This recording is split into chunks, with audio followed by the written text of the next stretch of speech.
自宅へ無理やり押し入り、わずか12歳の少女を絞殺した男。野獣とまで呼ばれたその男の醜い欲望とは。1997年5月22日、イギリス・ロンドン西部ハマースミス。なんだ？帰宅した男性トライツェ・コネバはリビングのドアが何かで塞がれ開かないことに気がつきました。ドアの下の隙間を覗くと、そこには見知らぬ男の足が。誰だ？おい、開けろ！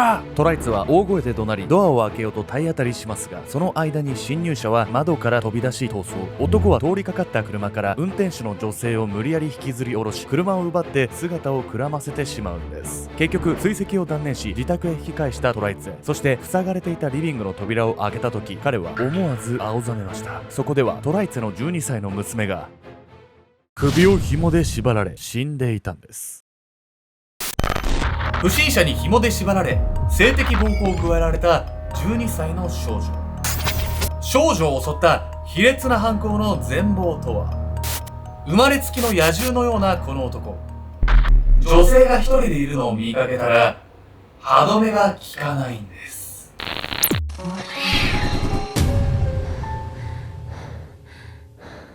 おそすけんちゃんです。やみえんこです。よさん、ね、来月撮影お休みいただこうかな。9月の中盤ぐらい。とか言ってライブ配信はまたなんかやると思うんですけど。何すんの？ボクシングの試合出る？アジアの旅ちょっと出ようかな。タイからマレーシア行って、で、シンガポール行って帰ってくる。なんで私を誘わないの？ちょっと先約が大学時代の腐れ縁の暑苦しい男5人で来てます。なので、ちょっとまた海外からね、生中継しようかなと思ってるんで、ちょっとよろしくお願いします。はい。私も鎌倉行くんですけど。あ、そうなんだ。そういうの言わない方がいいな。本日皆さんにご紹介するのは、ムアバの野獣の意味を持つ、ポーランドのヤバすぎる殺人犯、アンドレイ・クノフスキーについて。被害者となった12歳の少女は自宅リビングで首を紐で縛られて亡くなってしまったんです。何それも？家の中まで入ってきたってこと？そいつが。そうですね。しかもね、異名がついてる殺人犯よね。だとしたらもう被害者この少女だけじゃないんじゃない？おっしゃる通りでですね、クノフスキーがね、なぜね、ムアバの野獣という意味を持っていたのか、その理由も含めて皆さん考えながらね、ぜひ見ていただければと思います。そしてこのクノフスキーが殺人を犯したその日、被害者の少女の父親は現場に居合わせてしまったのです。しかし残念なことに、この父親は被害者の少女を助けることは叶いませんでした。瞬く間の逃走。1997年5月22日、イギリス・ロンドン郊外ハマースミス。助けてくれ！変な男に襲われてるんだ！コンサートホールやカフェ、老舗のパブなどが立ち並ぶその街で車を走らせていた女性は必死に助けを求める一人の男に気がつきました。大丈夫？すぐに警察を！女性は車の窓を開けてそう言いかけますが、すぐに男の言葉が嘘だと悟ります。なぜならその男は窓から車内へ乗り出し、ナイフを突きつけてきたから。今すぐ車を降りろ。震え上がった女性は男に従うほかありませんでした。男は女性から車を奪い、そのまま逃走。車が走り去った後、彼を追っていたと思われる男性が遅れてその場へ到着。くそ、逃げられたか。息を切らし、額に汗を浮かべるその男性はトライツェ・コネバ。2年前にマケドニアから移住してきた男性で、社会人学生として大学で英語を学んでいました。試験が控えていたトライツェはこの日、いつもより遅い時間に帰宅。すると家の中に先ほど逃走した不審な男が侵入していたんです。そして逃走した男を追ってきたトライツェでしたが、彼はここでふと我に返りました。カテリーナというのはトライツェの12歳の娘。その日自宅にはカテリーナがいたはずですが、トライツェはまだ彼女の姿を見ていなかったんです。ちょっとこれは確実にさ、逃げた男に何かされてるわよね。そうなんです。トライツェがね、自宅に戻った時にはすでに手遅れだったんです。慌てて自宅へ引き返したトライツェ。するとリビングでは娘のカテリーナが首を紐できつく縛られ意識を失っていました。カテリーナ、大丈夫か？目を覚ましてくれ！トライツェはすぐに彼女の首の紐を切断しますが、いくら呼びかけてもカテリーナは反応しません。その後駆けつけた救急隊が蘇生を試みるんですが、カテリーナが目を覚ますことはついになかったんです。現場には指紋が残されていたほか、目撃証言もあれば防犯カメラにはトライツェに追われた犯人が逃げる姿もしっかりと収められていました。さらに被害者カテリーナのカーディガンには犯人の DNA も。警察は2万ポンド、当時のレートで400万円近い報奨金を提示し、情報提供を募り、総力を挙げて犯人を追いました。しかしこれだけ物証や目撃証言が揃った状況にもかかわらず、ここから約5年もの間犯人を特定することはできなかったんです。いや、こいつさ、もう逃げる時の手際の良さといいさ、めちゃくちゃなんか犯行慣れしてる感じがするわね。そしてね、そもそもこの男が逮捕されたきっかけは別のね、事件だったんです。そしてね、その事件と今回のカテリーナの事件、ある共通点があったんです。です。5年後の真実。事件から5年後の2002年9月22日、ロンドン西部アクトンの街角で熱心に賃貸広告を眺めていたのは21歳の韓国人女性。お嬢さん、部屋を探してるんですか？声をかけてきたその男はアンドレイ・クノフスキー。英語が堪能ではなく心細い思いをしていた女性は移民だと話す彼のたどたどしい英語に親近感を抱きました。ちょうど部屋の借り手を探していたんだ。安くしておくから一度見に来ないかい？クノフスキーに好感を持った女性はその申し出を喜んで受け入れました。しかし彼が持ちかけた話は罠だったんです。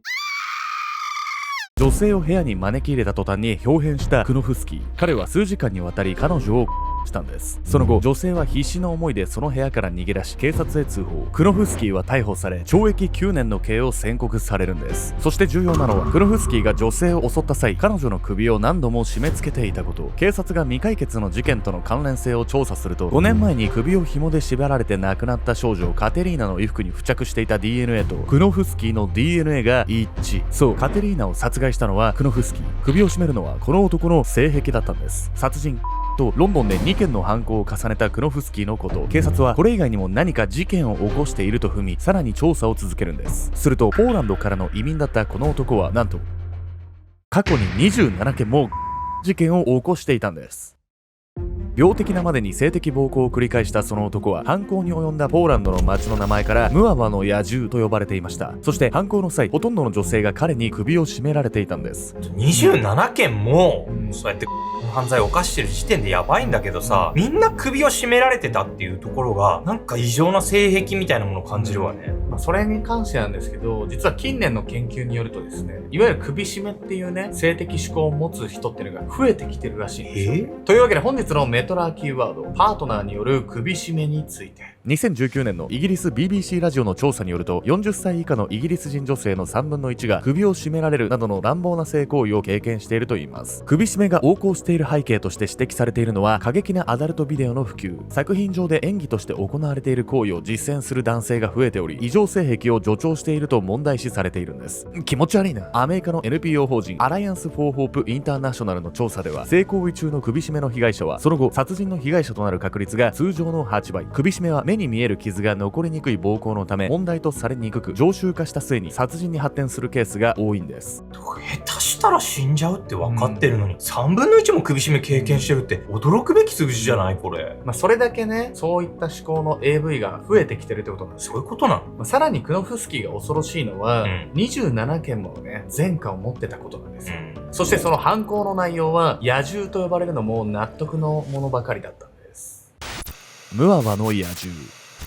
クノフスキーが初めて逮捕されたのは1973年。まだ彼が17歳の頃、地元ポーランドムアバで問題児として知られていたクノフスキーは、当時両親の預金通帳を盗み家出し、その先で事件を起こしました。この時は10代で初犯だったため、裁判所は再犯の危険性は低いと判断。3年の懲役を終えたクノフスキーは首都ワルシャワ近郊で救急車の運転手を務めるように。そしてなんと彼はその勤務中に犯行を重ねていくんです。すいません、ちょっと道を尋ねたいんですが。救急車の窓から街行く女性に声をかけたクノフスキー。女性は彼を不審だとは微塵も思わず呼びかけに応じます。するとクノフスキーは話の途中で次のように切り出すんです。すまないがよく聞こえないんだ。もうちょっとこっちへ来てくれ。クノフスキーにそう促されると、窓から車内へ乗り出すようにして声を届けようとする女性。次の瞬間、クノフスキーは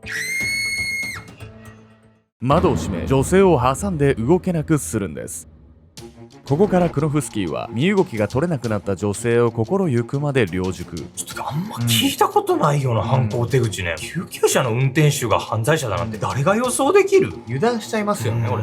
この他のね、犯行に関しても、この男は異常なほどに衝動的だったんです。クノフスキーは女性を見かけるとあらゆるシチュエーションで隙を見て襲ってしまうんです。道路脇でイチゴ摘みをしている女性を見かけた際には救急車を降りて駆け寄り、茂みに引きずり込んで、23歳で再逮捕された際にも2度も脱獄して少女を襲いました。翌年には殺人未遂と25件ので懲役15年の刑に。この時は模範囚として11年で仮釈放されているのですが、その3年後には再び2人の少女を襲い再逮捕。こうしてクノフスキーは3度目の服役を迎えますが、2年後動脈閉塞を患った関係で一時釈放されることに。前年にアパートを売却して資金を作っていたクノフスキーはこの隙にパスポートを偽造しイギリスへ逃亡してしまうんです。ちょっと本当に隙のないやつね。これもう刑務所に入れてもどうしようもないじゃない、こんなやつ。しかもね、刑務所内でも同じ某の他のね、囚人に対しても暴力を振るってたぐらい、やばい人が集まってる刑務所の中でもさらにやばいとされる危険人物だったんですよ。そしてイギリスへ渡ったこの男が見つけたターゲットが12歳の少女カテリーナだったんです。狙われた少女。1997年5月、イギリスへ到着して間もなく、クロフスキーはロンドン西部アクトンの町でドライクリーニング店の仕事に就いていました。そして彼は勤務の傍ら、近隣に住む数名の少女をストーキング。そのうちの一人が紛争が続くマケドニアから2年前に避難してきた12歳の少女カテリーナ。成績優秀でおとなしく、容姿端麗な少女でした。5月22日、クロフスキーは下校途中のカテリーナを見かけて尾行。彼女が自宅玄関へたどり着いた時、鍵を取り出したのを見ると、クロフスキーはにやりと口角を上げます。閉めたぞ。今日は家族が留守だな。その家にカテリーナしかいないことを確信したクノフスキーは彼女が入っていった後、その扉をノックしました。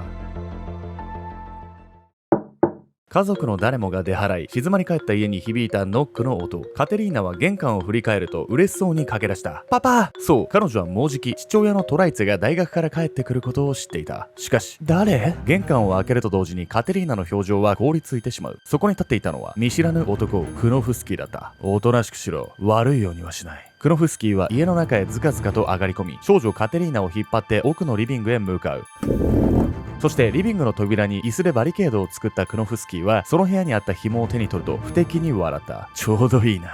両手で紐を構えカテリーナに詰め寄ったクノフスキー。カテリーナは目の前の男にこれから何をされるのかも分からず、恐怖で声も出せずにいた。次の瞬間、カテリーナを勢いよく組み伏せたクノフスキー。彼は慣れた手つきでその細く頼りない首に紐を巻きつけた。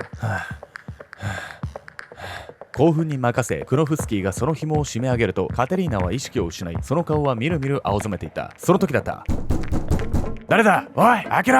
リビングの扉を強く叩いたのは帰宅した父トライツェ。クノフスキーは慌てて立ち上がり、窓を開けて外に飛び出した。同時にトライツはリビングの扉を離れクノフスキーを追う。そしてカテリーナの首に巻きつけられた紐は刻一刻と彼女の命を奪っていった。これもうお父さんがもしね、先にリビングを確認できてたらって、もしかしたらって思っちゃうけど、それ犯人が外に逃げたら追いかけちゃうのも無理ないわよね。そしてね、クノフスキーのね、犯行目的が基本的には性的な目的だったと思われてるんで、実は殺すつもりはなかったかもしれないんですよ。まあね、父親が帰ってきてね、閉めたまま外に出ちゃったっていういろんな不運が重なった結果ね、カテリーナは亡くなってしまったのかもしれないとも言われてるんです。こうして現場から逃走してしまったクノフスキー。彼はその後、窃盗や生活保護の不正受給で逮捕されたことはありましたが、いずれも DNA 鑑定や指紋の採取を行うことはなく、すぐに釈放されていました。また、それまで多くの前科がポーランドで行われていたものだったため、イギリス警察ではクノフスキーが凶悪犯だと気づくことができなかったんです。結局、カテリーナを殺害した犯人がクノフスキーだと発覚したのは、5年後に彼が性的暴行の容疑で逮捕された際のこと。2004年3月、クノフスキーはカテリーナ殺害の罪で有罪となり、仮釈放なしの終身刑に。2009年9月23日、結局彼はその刑を全うすることなく、心不全により53歳で獄中死。彼は他にも3人の少女の失踪事件の第一容疑者とされていましたが、クノフスキーが亡くなった今、もはや真相究明は困難となってしまいました。何度となく逮捕されながらも逃亡を繰り返し、おびただしい数の女性を襲っていたムアバの野獣アンドレイ・クノフスキー。彼のように司法の追及を逃れ、巧みに街に潜む性犯罪者はあなたのそばにもいるかもしれません。もし一人の時に狙われてしまうとしたら、身を守るためにあなたはどんな対策が必要だと思いますか？